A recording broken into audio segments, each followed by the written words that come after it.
नमस्कार दोस्तों, आप सुन रहे हैं मनु भंडारी द्वारा लिखित उपन्यास महाभोज। तो आइए आगे बढ़ें। सुकुल बाबू की शानदार रैली के उपलक्ष्य में आयोजित एक जश्न निसंदेह नया कीर्तिमान स्थापित किया है। इस रैली ने पिछले महीने से केवल दास साहब का स्तुतिगान करने वाले मसाल ने भी स्वीकार किया कि इस प्रांत के इतिहास में आज तक तो ऐसी रैली कभी हुई नहीं। 1 लाख से ऊपर ही आदमी जुटे थे। वहां देखने वाला दृश्य था। बिसु की मौत और हरिजनों पर होने वाले अत्याचारों के विरोध में सैकड़ों पोस्टर लिए थे हजारों लोग। सुकुल बाबू का कहना था कि एकदम 42 वाला समाज उपस्थित हो गया था। सत्तारूढ़ पार्टी के लोग तो दीदे फाड़ फाड़ कर देखते ही रह गए। सबको जैसे अपनी असली तस्वीर दिखने लगी थी उसमें। सहमते मन से सब अपनी अपनी कुर्सियों के पाए सहलाने लगे। रैली की इस अभूतपूर्व सफलता पर गदगद और भीतर तक कृतज्ञ होकर बिहारी भाई के चेहरों में भर लिया था सुकुल बाबू ने। इसमें संदेह नहीं कि इसका सारा श्रेय बिहारी भाई को ही है। पिछले 10-12 दिन से तो रात दिन एक कर दिया था बिहारी भाई ने। कुछ घंटे को भी मुश्किल से सोए होंगे वो। पैसा तो जरूर पानी की तरह बहाया, पर अपने कार्यकर्ताओं का दूर दूर तक और कोने कोने में ऐसा जाल बिछाया कि रैली वाले दिन खेत मजदूर और हरिजनों के किसी भी घर में आदमी तो दूर, चिड़िया का बच्चा तक नहीं रहने पाया था। एक रैली को तो जोरदार ढंग से सेलिब्रेट करना पड़ेगा सुकुल बाबू। हर समय सेलिब्रेशन का मौका ढूंढते रहने वाले लालता बाबू बोले तो काशी ने अपने उसी व्यंग्यात्मक लहजे में कहा, क्यों नहीं, बिसु की मौत और हरिजनों पर होने वाले जुल्म तो सेलिब्रेट होने चाहिए। इसमें मौजू मौका और कब मिलेगा। बेमौके उछाला गया या फूहड़ व्यंग अच्छा नहीं लगा सुकुल बाबू को।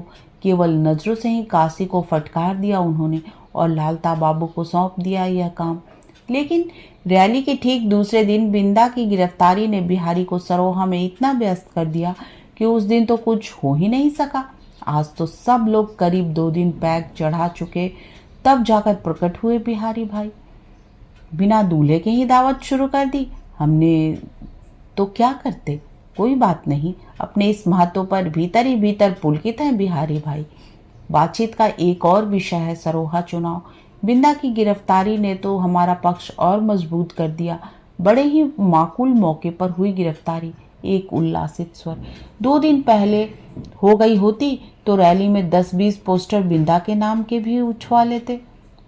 वैसे घर घर जाकर गुस्सा तो खूब भड़का दिया है सबका। मीटिंग भी खूब धुआंधार हुई थी उस दिन।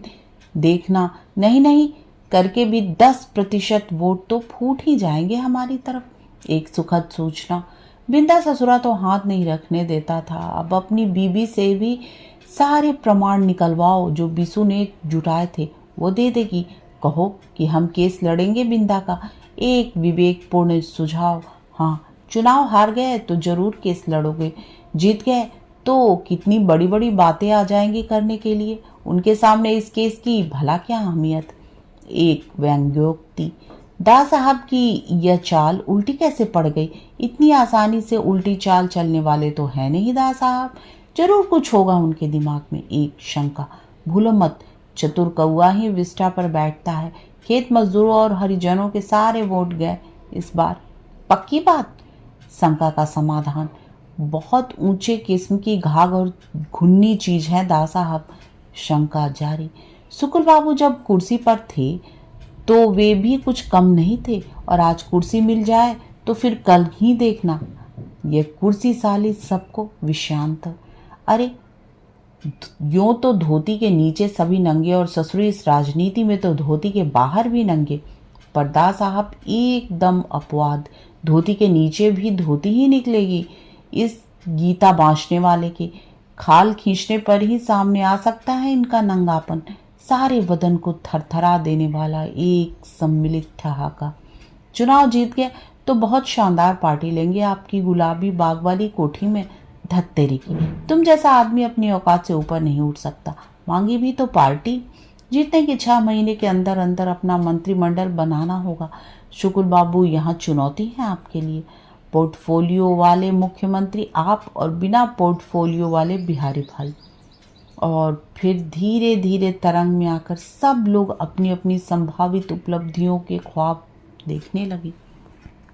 शहर के अलग अलग भागों में अलग अलग ढंग से जश्न मनाती, मौज मस्ती में डूबी इस विशाल बिरादरी से कटे हुए 3 लोग, सक्सेना, लोचन बाबू और बिंदा, पूरी तरह उपेक्षित, परित्यक्त और एक तरफ फेंके हुए। अपने सस्पेंशन का ऑर्डर पढ़ने के बाद भी जैसे कोई प्रतिक्रिया नहीं हुई सक्सेना के मन में, न दुख की न पश्चाताप की। सामने बच्चों को खाना परोसती हुई पत्नी पर नजर पड़ी। क्या कहेंगे उससे और कैसे लेगी वही इस खबर को? क्षण भर के लिए जाने कैसी करुणा उमड़ आई पत्नी के लिए मन में, पर थोड़ी देर में ही रुकमा का चेहरा उभर आया। 3 दिन तक वह बिंदा को लिए लिए ही हरिजन टोला और टिटहरी गांव में घूमते रहे थे। रुकमा ने हाथ जोड़कर कहा था, इन्हें अपने साथ इतना मत रखो साहब जी, इन्हें जरूर कोई कुछ कर करा देगा। फिर क्या होगा, इस बच्चे का क्या होगा? और इस पर बिंदा की दहाड़ती हुई घुड़की, चुप कर, तू सोचती है तेरे पीछे मैं जनखा होकर बैठ जाऊंगा? Binda is the real culprit. Oh no sir, यह हो नहीं सकता, यह सरासर गलत है। मैंने इस केस का रेशा रेशा उधेड़ कर देखा है मैं, पर डीआईजी के पास पूरी रिपोर्ट तैयार है, अकाट्य तर्कों से लैस, ठोस प्रमाणों से पोस्ट। बिसु के जेल से आने के पहले बिंदा का पूरा व्यवहार एक सीधे सरल सामान्य आदमी का व्यवहार था, पर बिसु से परिचय के बाद एक खास तरह की तुर्शी और तेजी आ गई थी उसके मिजाज में। अपनी पत्नी के प्रेमी को देखकर होता ही है ऐसा, कोई बर्दाश्त नहीं कर सकता। बिंदा जैसा आदमी तो कभी नहीं। मरने वाले दिन बिसु ने अपना अंतिम भोजन बिंदा के घर किया। हीरा के बयान से यह साफ है कि शाम का खाना उसने नहीं खाया। डॉक्टरी रिपोर्ट में जिस जहर की बात है, यह 10-12 घंटे तक असर करने वाला है। वह जहर इस खाने के साथ ही पहुंचा है बिसु के पेट में। खाना खिलाते ही बिंदा शहर चला गया और दूसरे दिन लौटा। जाने से पहले बिंदा ने झगड़े की बात खुद स्वीकार की। बिंदा ने समझ लिया कि अभी जैसा माहौल है उससे आसानी से, और फिर सक्सेना के लिए शब्दों के अर्थ ही बदल गए। सिर पैर अर्थ तुक सभी। पागल खाने और थाने में कोई फर्क रहने दिया है आप लोगों ने? यहाँ जो कुछ भी होता है उसका कोई सिर पैर तुक? बिंदा की आवाज और उसको चीरती हुई डीआईजी की आवाज। बिंदा ने ही मारा है बिसु को। बिसु मरा नहीं है साहब, सबके लिए वह मर चुका है, पर मैं तो अपने भीतर उसे महसूस करता हूँ। मर तो वह सकता ही नहीं है साहब। आप देखिए आगजनी के असली मुजरिम को। जब तक और आप इस बिंदा के साथ पार्टी बनाकर आगजनी की घटना के प्रमाण जुटा रहे थे, बिसु के हत्यारे से ध्यान हटाने के लिए वह आगजनी की बात उछाल रहा था, और आप एक सीनियर एसपी होकर उसके हाथ का मोहरा बन गए थे। सिंपली सरासर झूठ है ये। ऑफिस की मर्यादा और अनुशासन की सारी सीमाओं को तोड़कर एक तरफ से चीख पड़े थे सक्सेना। उसके बाद उन्होंने क्या क्या कहा उन्हें कुछ याद नहीं, सिर्फ एक एहसास था कि जैसे वे नहीं, उसके भीतर से कोई और बोले चला जा रहा था। लेकिन अब आज तक वे भीतरी उबाल और बाहरी दबाव के बीच टुकड़े टुकड़े होकर हमेशा घुटने ही टेकते आए हैं। हर बार दिनेश को लड़ाई के मैदान में ले तो जरूर गए हैं, पर जैसे ही गोलियां चली हैं उसे वहीं छोड़कर भाग आए हैं। अकेला निहत्था वो गोलियों की बौछार से लहूलुहान होता रहा है, और ये खुद एक असह्य अपराध बोध से। और नहीं, अब तो वे चाहे तो भी शायद ऐसा नहीं कर सकते।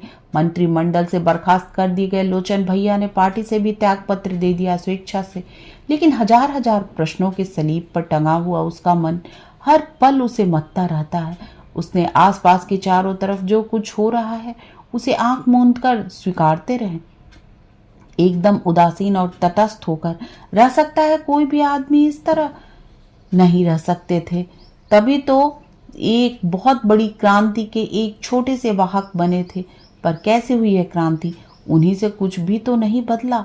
अब कहाँ से होगी दूसरी क्रांति? और कौन करेगा इस क्रांति को जो सब कुछ बदल दे? आज तो परिवर्तन का नाम लेने वाले की आवाज घोंट दी जाती है, उसे काट कर फेंक दिया जाता है। एक तरफ फीके गिने चुने आदमियों के घुटे गले और रुंधी आवाजों से क्रांति का स्वर फूट सकेगा आप कभी?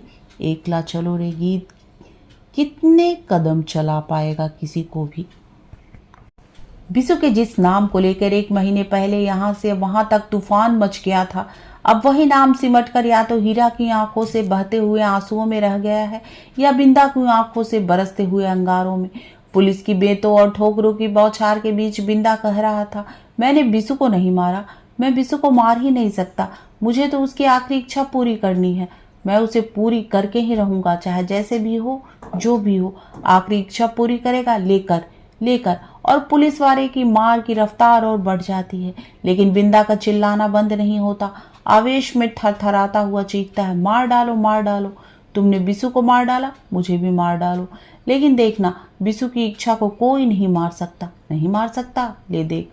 और फिर बिंदा के शरीर को रुई की तरह ढूंढकर वे उसे बेदम कर देते हैं। आवेश से उसका सिसकियों में बदल जाता है और गर्जना कराह में।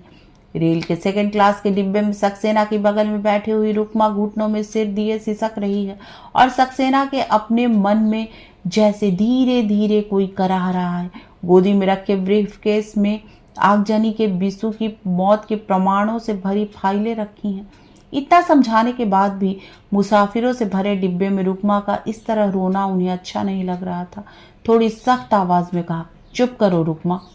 चौंक कर रुकमा ने झटके से सिर उठाया और बड़ी अबूझ सी नजरों से सक्सेना को देखती रही। इतना परिचित स्वर, मगर वह यहाँ कहाँ, वह तो जेल में है। कहानी समाप्त।